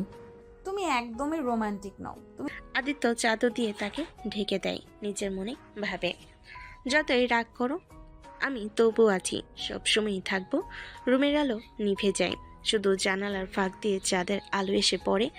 আরও তন্দার ঘরে অস্পষ্ট স্বরে কিছু বলতে থাকে, যা শুধু আদিত্য শুনতে পায়, কিন্তু মনে রাখে না, কারণ সে জানে সকালে ঝড় আসছে, রাত গভীর হয়ে গেছে। রুমের ভেতর হালকা সুরে গান বাজছে, বাইরে নীরবতা, কিন্তু ভেতরে এক অদ্ভুত টান টান পরিবেশ। আরও আবার উঠে সোফায় বসে আছে, চোখ লাল, গালে মাতাল লালচে আভা। তার হাতে এখন আর গ্লাস নেই, কিন্তু আচরণে মাতাল ভাব স্পষ্ট। আদিত্য দরজায় দাঁড়িয়ে চুপচাপ তাকিয়েছিল। হঠাৎ আরু হেসে বলল, জানো আদিত্য, আমি তোমাকে ঘৃণা করি, কিন্তু আজ কেন জানি তোমার চোখে হারিয়ে যাচ্ছি। কথা শেষ না হতেই সে হঠাৎ উঠে এসে আদিত্যের খুব কাছে দাঁড়ালো। এক মুহূর্তে দ্বিধা না করে ঠোঁট ছুঁয়ে দিল আদিত্যের ঠোঁটে একটা ছোট্ট কিন্তু উষ্ণ চুম্বন। আদিত্য অবাক হয়ে গেল। তার বুকের ভেতরে যেন আগুন ছড়িয়ে পড়লো। এতদিন যে মানুষটা শুধু অপমান করেছে, আজ সেই প্রথমবার তাকে স্পর্শ করলো, আর সেটা ভালোবাসার মতো কিছু ছিল। আদিত্য ধীরে ধীরে তার হাত ধরে কাছে টেনে নিল। তার চোখে দৃঢ়তা, ঠোঁটে আবেগ। তুমি জানো না ওরু, তুমি আমার জন্য কতটা গুরুত্বপূর্ণ। সে নরমভাবে আরুর মুখের পাশে হাত রাখলো, চোখের দিকে তাকিয়ে বলল, আর আমি চেষ্টা করব, তুমি যদি আমাকে একটু জায়গা দাও। আরু কিছু বলল না, শুধু গভীর দৃষ্টি দিল। আদিত্য আর নিজেকে থামাতে পারল না। সে কাছে ঝুঁকে আস্তে করে আবার ঠোঁটে চুমু দিল, তারপর কপালে, গালে, যেন এতদিনে সব অভিমান মুছে দিতে চাইছে। কিন্তু মনের কোথাও ভয় কাজ করছিল। সকালে যদিও সব ভুলে গিয়ে আবার রাগ করবে, তবুও সেই মুহূর্তে আদিত্য শুধু অনুভূতি নিয়ে বেঁচে থাকলো। রাতটা যেন থমকে গেল, সময় থেমে রইল শুধু তাদের দুজনের জন্য। সকালের আলো জানালার ফাঁক দিয়ে ঢুকে পড়েছে। রুমের ভেতর নীরবতা, শুধু বাইরে পাখির ডাক। কিন্তু এই নীরবতার ভেতর লুকিয়ে আছে এক তীব্র ঝড়, যা কয়েক সেকেন্ডের মধ্যেই ফেটে পড়বে। আদিত্য বিছানায় আদর্শ, চোখে তৃপ্তির সাথে একটুখানি ক্লান্তি। সে ভেবেছিল হয়তো আজ আরুর মনটা একটু হলেও নরম হবে। হঠাৎই বাথরুমে দরজা খুলে গেল। চোখ ভেজা, মুখে দৃঢ়তা, চোখে আগুন। আরু এগিয়ে এলো, তার ঠোঁটের কোণে ঠান্ডা হাসি আর চোখে তীব্র রাগ। তুমি না বড় বড় কথা বলছিলে আদিত্য, বলেছিলে আর কখনো ছোবেও না আমাকে, আমার ইচ্ছের বাইরে কিছুই করবে না। আদিত্য চুপচাপ তাকিয়ে রইল, কিন্তু তার গলা শুকিয়ে গেল। কিন্তু গত রাতে তুমি কি করলে? আমার দুর্বলতার সুযোগ নিলে। আমি মাতাল ছিলাম আর তুমি নির্লজ্জের মতো। তার কণ্ঠ কেঁপে উঠল, রাগ আর অপমান একসাথে মিশে গেল। আরু, আমি চুপ, তোমার মুখ থেকে একটাও কথা শুনতে চাই না। তুমি প্রমাণ করেছো তুমি ঠিক সেই ছোট লোক যাকে আমি প্রথম দিন থেকেই বলেছিলাম। কথা শেষ করে সে জানালার পাশে গিয়ে দাঁড়ালো, পেছন ফিরে তাকালো না, কিন্তু চোখে জল জমে উঠেছিল, যেটা আদিত্য দেখতে পেল। কিছু বলল না। আদিত্য চুপ করে গেল। সে জানতো যতই ব্যাখ্যা দিক, এই মুহূর্তে আরুর কানে কিছুই পৌঁছাবে না। মাঝে মাঝে ভালোবাসা থেকেও মানুষ ভুল করে, কিন্তু তার খেসারত হয়তো সারা জীবন দিতে হয়। সকাল থেকে ঘরটা ছিল অদ্ভুত শীতল। আদিত্য নিজের রুমের এক কোণায় বসলো, হাত পা গুটিয়ে নিয়েছিল, মুখে চুপচাপ একগুঁয়ে ভাব, যা কেউ ভাঙতে পারছিল না। বাইরে থেকে আরুর চলাফেরা স্পষ্ট শুনতে পাচ্ছিল, কখনো হাসি, কখনো কেঁদে ওঠার মতো শব্দ। কিন্তু সে জানতো আরুর মন এখন তার কাছে নেই। দুপুরবেলাতেও আদিত্য একা বসে থাকলো। সে কোনো কথা বলার আগেই আরু চোখ সরিয়ে নিত। তার গলা খারাপ, তার চোখে কষ্টের ছায়া। একবার সাহস করে সে আরুর কাছে গেল, কথা বলার চেষ্টা করলো। আরু, আমাদের আর কিছু বলার নেই আদিত্য। তার চোখে রাগের আগুন নেই, বরং নিঃসঙ্গতা আর বিষণ্ণতা। আদিত্য বুঝতে পারল তার ভালোবাসা একাকিত্বের ওজনে পিষ্ট হচ্ছে। সে আর কষ্ট দিতে চায় না, নিজেকে গুটিয়ে নিল, নিস্তব্ধতার মধ্যে হারিয়ে যেতে চাইল। আরও তাতেও যায় আসে না, সে একাকী, কিন্তু মনে মনে জানে এভাবে চলতে পারবে না তারা। কখনো বা কোথাও তাদের পথ মিলবে, হয়তো। সকাল থেকে ভার্সিটির রাস্তা আলাদা আলাদা। আদিত্য নিজের ব্যাগ কাঁধে তুলে গেটের বাইরে দাঁড়ালো, চোখে এক নিঃসঙ্গ ভাব, মনে অজানা জেদ। তার বন্ধু রনি পাশে দাঁড়িয়ে বলল, ভাই, আজ থেকে আলাদা ভার্সিটিতে যাবি? হ্যাঁ, এটা আমাদের জন্য ভালো। যতক্ষণ ওর সাথে কথা হয় না ততক্ষণ দূরে থাকাই ভালো। অন্যদিকে আরও তার নিজের ভার্সিটির গেট পার করলো। তার সঙ্গে ছিল তার বান্ধবী ও বন্ধু। হাসি মজা আর ঠাট্টা, ক্লাসের আগে আড্ডায় মেতে উঠলো সবাই। আরও মনে মনে ভাবছিল, এবার মনে হয় শান্তি পাবো, আপদটা পিছু ছাড়ছে, এখন আমার নিজের একটা জীবন শুরু করার সময়। প্রতিদিন ক্লাস শেষে আরও তার বন্ধু মিলে কফি শপে যেত। অন্যদিকে আদিত্য তার বন্ধু রনির সঙ্গে এক কোণে বসে পড়াশোনা করত। প্রতিদিনের এই দূরত্ব তাদের মনে নতুন নতুন চিন্তা নিয়ে আসতো। কখনো কখনো আভাস মিলত যেন একটা নতুন শুরু হতে চলেছে, তবু পুরনো মন্থর ভাবনা মুছে যায় না। সন্ধ্যার আলোকছটা ভেসে আসছে জানালার কাছে।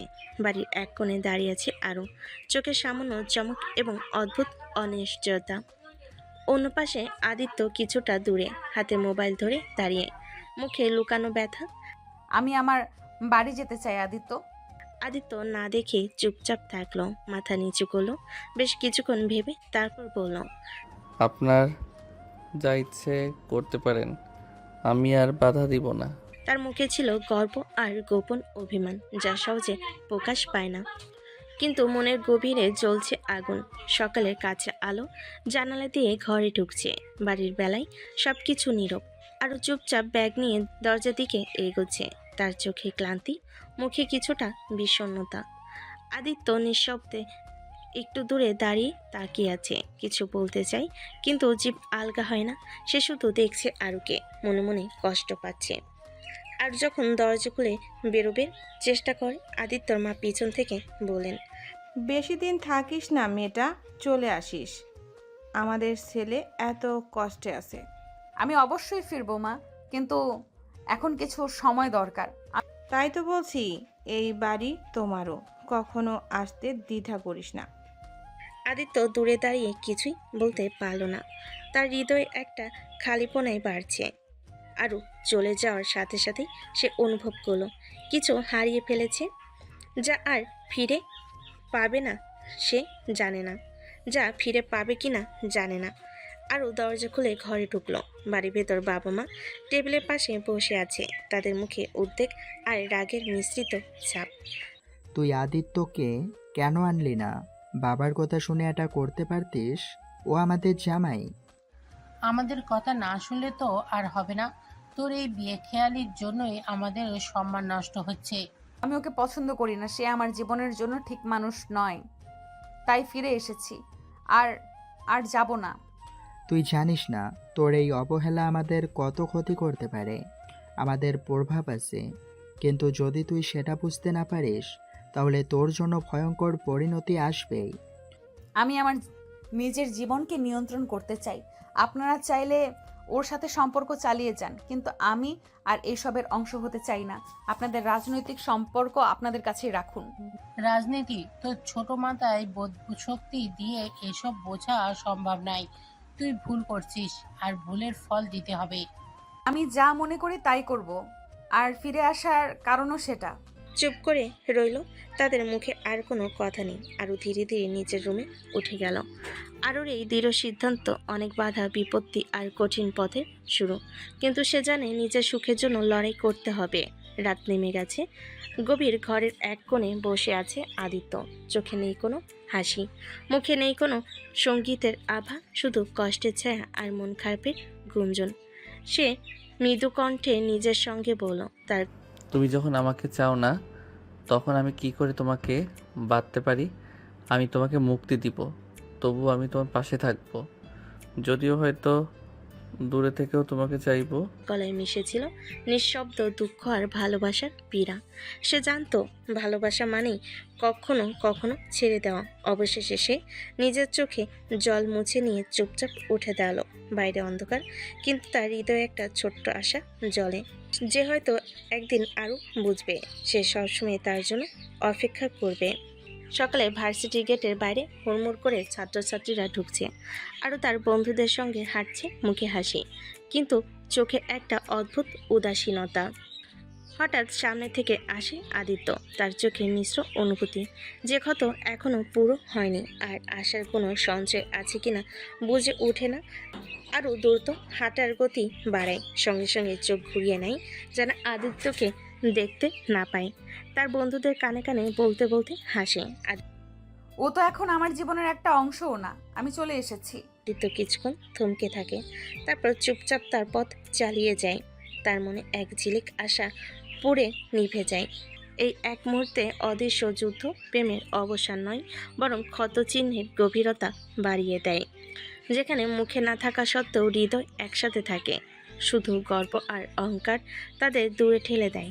ভার্সিটির ক্লাসরুম থেকে বেরিয়ে এসে আরও হাঁটছে, দীর্ঘশ্বাস ফেলে। তার চোখে কিছুটা ভাবনা, মনটা টানাপোড়েনের মাঝে আটকে। তার অন্তর গভীরে একটা অদ্ভুত শূন্যতা যেন ঘুরপাক খাচ্ছে। কিন্তু সে সেটা নিজেই মেনে নিতে চায় না। হঠাৎ তার চোখ পড়ে দূরে দাঁড়িয়ে থাকা আদিত্যের দিকে। এক মুহূর্তের জন্য কিছু অনুভূতি তার মনের মধ্যে জাগে, কিছুটা বেদনা। তবু আরও চেপে যায় সেই অনুভূতিকে। চোখ ফিরিয়ে দিয়ে বলে নিজের কাছে, না, এটা কোনো ব্যাপার না, আমি ওর জন্য কিছু অনুভব করি না। তার ঠোঁটে ফাঁকা হাসি ফুটে ওঠে, কিন্তু ভেতরে টানাপোড়েনের হাহাকার বাজে। কখনো কখনো হৃদয় কথা বলে, কিন্তু মুখ চুপ থাকে। আরও মনে জানে কিছু অনুভূতি এখনই স্বীকার করতে পারবে না, তাই লুকিয়ে রাখে নিজেকে বাঁচানোর মতো। 1 মাস পর দুপুরে ভার্সিটি ক্লাস শেষে আরও বাসে ফিরে এলো। তার হাতে একটা পার্সেল দিল দারোয়ান। দেখতে সাধারণ, সে সেটা ধীরে ধীরে খুলতে শুরু করলো। পার্সেলের ভেতর থেকে বেরিয়ে এলো কিছু কাগজ। তার চোখ পড়ল প্রথম পাতায় ডিভোর্স পেপার। আরও এক মুহূর্তের জন্য স্তম্ভিত হয়ে রইল। হৃদয়ের সঙ্গে একটা ঝড় বয়ে গেল। সে বুঝতে পারল কেউ তার জীবন থেকে একটা অধ্যায় চিরতরে বন্ধ করে দিতে চাচ্ছে। তার মনটা হালকা কাঁপছিল, চোখে অজানা জলের ফোঁটা উঠল। সে যতটা চেষ্টা করলো না, সে নিজেকে ধরে রাখতে পারল না। কি এটা কি সত্যি নাকি সব শেষ? একটা পার্সেল, এক দফা কাগজ, যা জীবনের এক নতুন অধ্যায় শুরু কিংবা শেষের সংকেত হতে পারে। আরও জানত না এই ডিভোর্স পেপার তার জীবনে কি পরিবর্তন আনবে। আরও গভীর নিঃশ্বাস নিয়ে ফোন হাতে ধরল। কল করতে আদিত্যের গলা সুর শোনা গেল। তুমি ডিভোর্স পেপার কেন পাঠিয়েছো? আমাদের মধ্যে তো কিছুই হয়নি, আমি বুঝতেই পারছি না। আরু, তুই তোমাকে পছন্দ করো না, তুমি চেয়েছিলে আমাকে দূরে রাখতে। আমি শুধু তোমাকে মুক্তি দিলাম। যে মানুষকে তুমি ভালোবাসো না তাকে কষ্ট দেওয়া ঠিক হবে না। আরও গলার জোর পাচ্ছিল না। তার চোখে জমে উঠল এক স্রোত বেদনার অশ্রু। অন্তরটা ব্যথায় কাঁপতে লাগলো। কিন্তু আমি কিছু বলো না, তুই যা চাইছো আমি সব মেনে নিচ্ছি, তোমার জন্য এটা করলাম। দুজন মানুষের মধ্যে কষ্টের এই দূরত্ব, যেখানে ভালোবাসা থাকে কিন্তু অহংকার আর গর্ব তাদের বাধা হয়ে দাঁড়ায়। আরও বুঝতে পারলো কখনো কখনো মুক্তি দেওয়া আর একটু বড় ভালোবাসা। সন্ধ্যার আলো ধীরে ধীরে নিভে আসছে। আরুর বাবা ফোনে কথা শুনে চেঁচিয়ে উঠলেন। ও কি করলো? ডিভোর্স পেপার দেওয়ার সাহস কিভাবে পেল? তাকে লাল হয়ে ওঠা বাবা দ্রুত বাসে গিয়ে আরুকে টেনে নিয়ে বেরোলেন। চলো, আমরা ওদের বাড়িতে যাচ্ছি। এই অপমানের জবাব দিতে হবে। অপমান আর ক্ষোভ নিয়ে তারা চলে এলো আদিত্যের বাড়িতে। দরজা খুলে প্রবেশ করতে আদিত্যের মা দেখতে পেলেন আরুর বাবা মা রেগে চিৎকার করছে। তোর ছেলের সাহস হয় কিভাবে আমার মেয়ের ডিভোর্স পেপার দেয়? আমরা তো অনেক সুযোগ দিয়েছিলাম, তুই বুঝছিস না আমরা কি সম্মান হারাচ্ছি? আমাদের ছেলেকে নিয়ে তুমিও তো ভাবো, ও সবটাই করেছিল তোমাদের মেয়ের ভালো থাকার জন্য। তুমি বোঝো না, তোমার মেয়েটাই সব কিছু এলোমেলো করেছে ভাইজান। তর্ক উত্তেজনার মাঝে বাড়ির বাকি সবাই থমকে দাঁড়ালো। আরও শুধু মৃদু কণ্ঠে বলল, আমি চাই না এই যুদ্ধ, আমি শুধু শান্তিতে থাকতে চাই। দুই পরিবারের মাঝে ঝগড়া তীব্র হয়ে উঠল, যেখানে অবিশ্বাস আর রাগের পর্দা মোড়ানো সত্য। কিন্তু সেই ঝড়ের মাঝেও একটা প্রশ্ন। আদিত্যের বাড়ির গরম গরম তর্কে হঠাৎ আদিত্য মাথা তুলে বলল, আপনি আমার মাকে তুই বলছেন? কোন সাহসে? সবার চোখ একেবারে তার দিকে ফোকাস হলো। আরুর বাবা ঠোঁট চেপে ধরে, কিন্তু গভীর স্বরে বলল, আমার অধিকার আছে তাই বলছি, কারণ ওর মা আমার নিজের বোন। এই কথা শুনে গোটা ঘরস্থ সবাই অবাক হয়ে গম্ভীর হয়ে গেল। কেউ কিছু বলতে পারল না, শুধু একে অপরের দিকে তাকিয়ে রইল। কেবল আদিত্যের বাবা একদম শিথিল চেহারায় চুপচাপ দাঁড়িয়েছিলেন। পরিবারের এই অপ্রত্যাশিত সম্পর্কের খবর তর্কের তীব্রতাকে আরও গভীর করে তোলে। আর সবাই ভেবে বসে, এই সম্পর্কে কি তাদের সমস্ত কষ্টের মেরামত করতে পারবে? আরুর বাবা গম্ভীর স্বরে বলেন, তোর মা আমাদের অমতে একটা গরিব ছেলেকে ভালোবেসে বিয়ে করেছিল, সে কারণেই আমরা তাকে মেনে নেইনি। আর তাই তার সঙ্গে আমাদের আর কোনো যোগাযোগ নেই। আমরা চাইনি আমাদের পরিবারের নাম নষ্ট হোক। ঘরের বাকি সবাই শান্ত হয়ে রইল। সবার মনে এক অদ্ভুত নীরবতা নেমে এলো, যা কথার বাইরে একটা বোঝাচ্ছিল। আদিত্য এবং আরও দুজনেই অবাক হয়ে একে অপরের দিকে তাকালো। এই নতুন তথ্য তাদের মধ্যে পুরনো গভীর ব্যবধানে নতুন কারণ এনে দিল। আরুর বাবা গম্ভীর চোখে আদিত্যের দিকে তাকিয়ে বলেন, তুই সেদিন যখন জোর করে আরুকে বিয়ে করে এনেছিলি, আমি তোর মাকে দেখে কিছুই না বলে বিয়ে মেনে নিয়ে চলে গেছিলাম, কারণ ওর চোখে ছিল এক অদ্ভুত দৃঢ়তা, যা বলছিল ও এ যুদ্ধে হার মানবে না। ঘরে পরিবেশ ভারাক্রান্ত হয়ে গেল। সবাই যেন শ্বাসরুদ্ধ হয়ে গেল। আদিত্যরও দুজনে কিছু বলতে পারল না। তারা বুঝতে পারল এই যুদ্ধ শুধু বাহিক্য নয়, অভ্যন্তরও চলছে কঠিন লড়াই। আরুর বাবা তীব্র চোখে আদিত্যের দিকে তাকিয়ে বলেন, তোর কাছে স্পষ্ট করে বলে দিলাম, আমার মেয়েকে কখনো ছাড়ার চেষ্টা করবি না, এই কথা মনে রাখবি। আদিত্য একটু প্রতিবাদ করলো না, শুধু মাথা নোয়ালো। মনে মনে ঠিক করলো যত কঠিনই হোক সে আরুকে কখনো ছাড়বে না। ঘরের বাতাস ভারাক্রান্ত হয়ে গেল। সবাই একরকম নীরব, কেউ কিছু বলার সাহস পাচ্ছিল না। আরও কিছুক্ষণ চুপ থেকে তারপর কাপতি কণ্ঠে বলল, আদিত্য, আমাকে ক্ষমা করো। আমার তোমাকে ছোট লোক বলা উচিত হয়নি।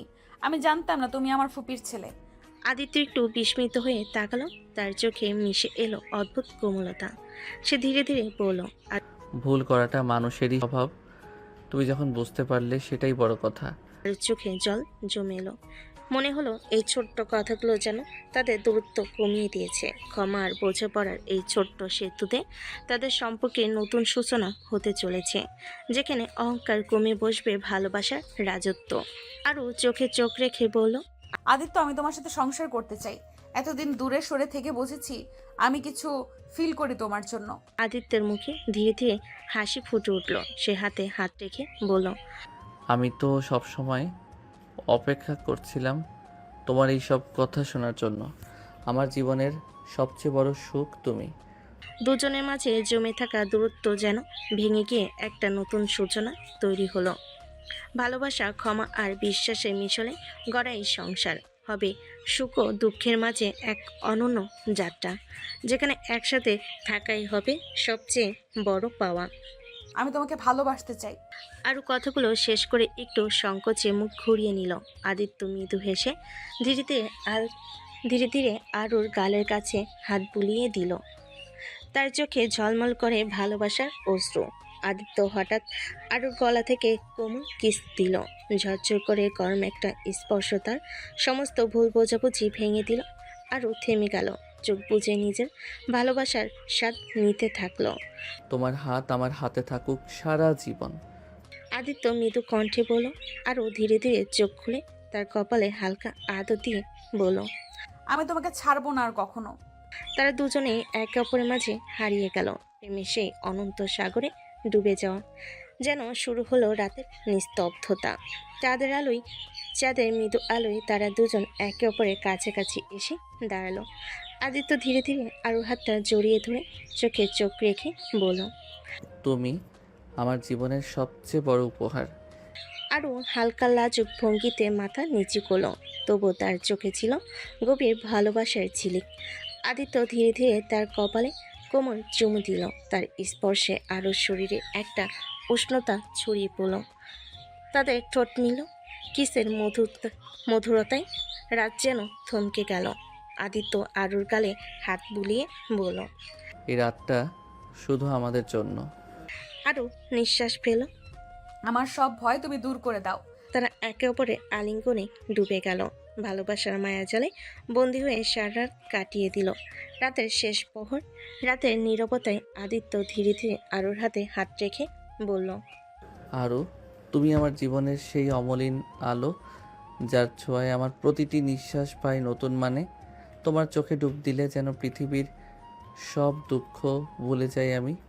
তুমি আমার জীবনের সবচেয়ে মধুর গান, যা হৃদয়ের প্রতিটি কোণে বাজে অচেনা সুরে। আরও লাজুক হয়ে একটু চোখ নামিয়ে নিল। তার গাল পুড়ে উঠল গরম হয়ে লজ্জায়। আদিত্য, তুমি এত সুন্দর কথা বলবে ভাবিনি। সুস্পষ্ট কণ্ঠে বলে সে। হাতটা আদিত্যের হাত থেকে সরাতে চাইলেও থেমে গেল। আদিত্য তার চোখে গভীর ভালোবাসা নিয়ে ধীরে ধীরে কপালে আদর করতে লাগলো। তুমি আমার সব কিছু, আর আমি চাই সারা জীবন শুধু তোমার কাছে থাকতে। আরুর মনও জানতো এই ভালোবাসার মুহূর্ত তার জীবনের সবচেয়ে সুন্দর স্মৃতি হয়ে থাকবে। সকালে নরম আলো ঘর ভরে উঠল।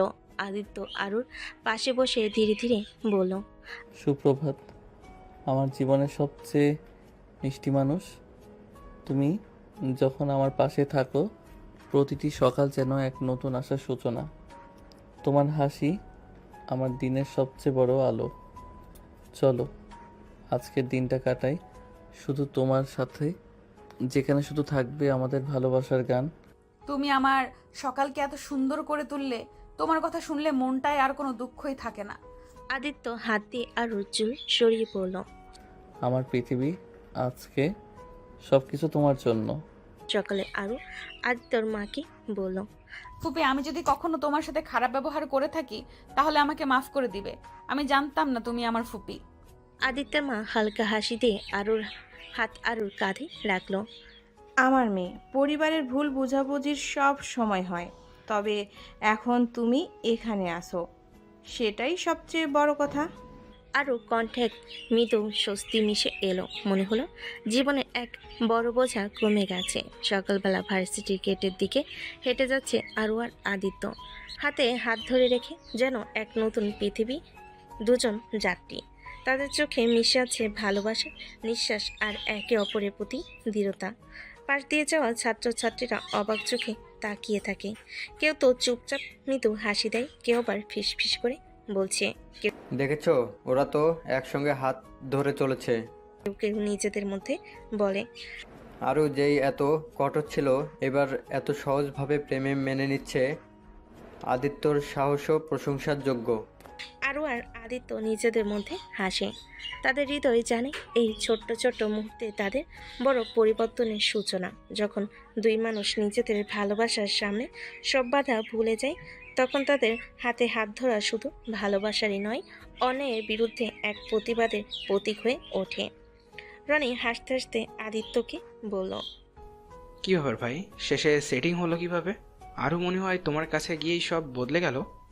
ধৈর্যে মেওয়া ফলে রনি, একদিন তুমি দেখবে যে সম্পর্কের ভিত্তি থাকে ধৈর্যের ওপর, ওটাই সব থেকে মজবুত হয়। তোর মতো লোকদের জন্য তো অনেক বড় লড়াই করা লেগেছে বুঝি? হ্যাঁ, লড়াই ছাড়া কিছুই মেলে না জীবনে। আর যখন ভালোবাসা থাকে তাহলে ধৈর্যের ফল মিষ্টি হয়। দেখেছো তো তোদের যে কত ঝগড়া ছিল, আরও তো সেই মানিয়ে নিয়েছে। বলছি এখন ওর বদলে তোমার গর্ব একটু কমানো দরকার। আরও হালকা লজ্জা নিয়ে মাথা নিচু করল, চোখ ছোট করে ফিস ফিস করে বলল, হয়তো নিশা, তুমি ঠিক বলেছ, আমি একটু বেশি জেদি ছিলাম। আরে তাই বলে এখন তো ভালোবাসা স্পষ্ট। আদিত্যের সঙ্গে তো সব ঠিকঠাক হয়ে গেছে। হ্যাঁ, এটা সত্যি, ভালোবাসার জন্য সবাই কিছু না কিছু মানিয়ে নেয়। বন্ধুত্ব আর ভালোবাসার মিশনে জন্ম নেয় নতুন করে সম্পর্কের বন্ধন, যা সময়ের সাথে আরও মজবুত হয়। আদিত্য আরও হাত ধরে ধীরে ধীরে রাস্তা দিয়ে হাঁটছিল। তার কণ্ঠে মধুর অনুভূতি বেজে উঠল। আরও এই পথটা যতই দূর হোক না কেন, তোমার হাত আমার হাতে থাকলেই আমি ভয় পাই না। তুই যখন আমার পাশে থাকো পৃথিবীর সব ঝড়ই যেন থেমে যায়। তোমার এই হাসি আমার জীবনের সবচেয়ে বড় শান্তি। আরও লাজুক হয়ে আদিত্যের হাতে আরও শক্ত করে হাত দিল। আমি তোমার সাথে আছি, সারা জীবন থাকবো। সেই মুহূর্তে তারা দুজনই বুঝতে পারল এই হাঁটা শুধু রাস্তা পার হওয়ার জন্য নয়, একসাথে জীবনের পথ চলার প্রতীক। 5 বছর কেটে গেছে। আরও আর আদিত্যের সংসার এখন সুখে শান্তিতে চলছে। তাদের ছোট্ট রাজকন্যা অহনা মাত্র 3 বছর বয়স, দেখতে মিষ্টি আর বুদ্ধিমান। একদিন সকালে রোদের মধ্যে অহনা খেলতে খেলতে মায়ের কাছে এলো। মা, আমি বড় হয়ে কি হব? কি হবে বলো তো? আমি হব বড় চাকরিজীবী, আর বাবাকে বলে দেব তোমাকে খুব ভালোবাসি। দেখছো তো, অহনা আমাদের ছোট্ট রূপকথা রাজকন্যা।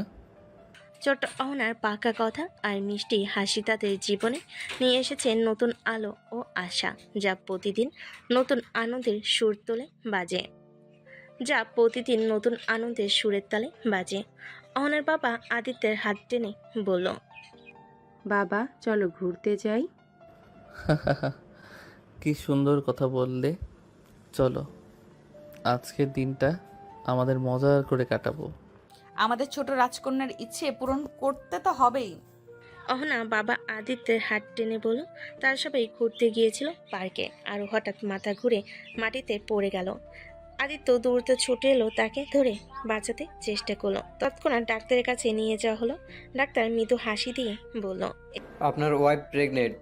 এই খবর শুনে আদিত্যের চোখে আনন্দের ঝিলিক দেখা দিল। সে আরুর হাত শক্ত করে ধরে বলল, আমাদের পরিবার আরও বড় হবে। এই খুশির সময়কে আমি কখনো ভুলব না। আমি জানতাম তুমি খুশি হবে। নতুন জীবনের আগমন তাদের জীবনে নিয়ে এলো আরও এক আনন্দের অধ্যায়, যা তাদের ভালোবাসাকে আরও গভীর করে তুলবে। অনা বড় চোখে বাবা মার দিকে তাকিয়ে বলল, আমার একটা ভাই চাই, সে আমার মতো দুষ্টুমি করবে। অবশ্যই না, আমরা তো তার জন্য অপেক্ষা করব। একসাথে দুষ্টুমি করবে, খেলাধুলা করবে। আমাদের ছোট্ট পরিবারটা আরো বড় হবে, আরো আনন্দ হবে। অহনার এই কাব্যিক আশা নিয়ে আসছে সংসারের নতুন স্বপ্ন আর সুখের আলো। রাতের চাঁদের আলোয় ঘর সেজে উঠল কোমল আলোয়। আদিত্য আরও একসঙ্গে বসে নরম কুকড়ে গা ঢাকা দিয়ে বলল, তুই জানো, তোমার কাছে আসার পর থেকে আমার রাতগুলোর কখনো নিস্তব্ধ থাকে না। তোমার এই হাসি আমার জীবনের সবচেয়ে বড় শান্তি। আরও হালকা লাজুক হেসে ধীরে ধীরে আদিত্যের গলায় মাথা রেখে বলল, তুমি আমার সব, আর আমি চাই সারা জীবন শুধু তোমার পাশে থাকতে। আদিত্য ধীরে ধীরে আরও ঠোঁট স্পর্শ করল, নরম আর গভীর। কিছু তাদের ভালোবাসা হয়ে উঠল অসীম।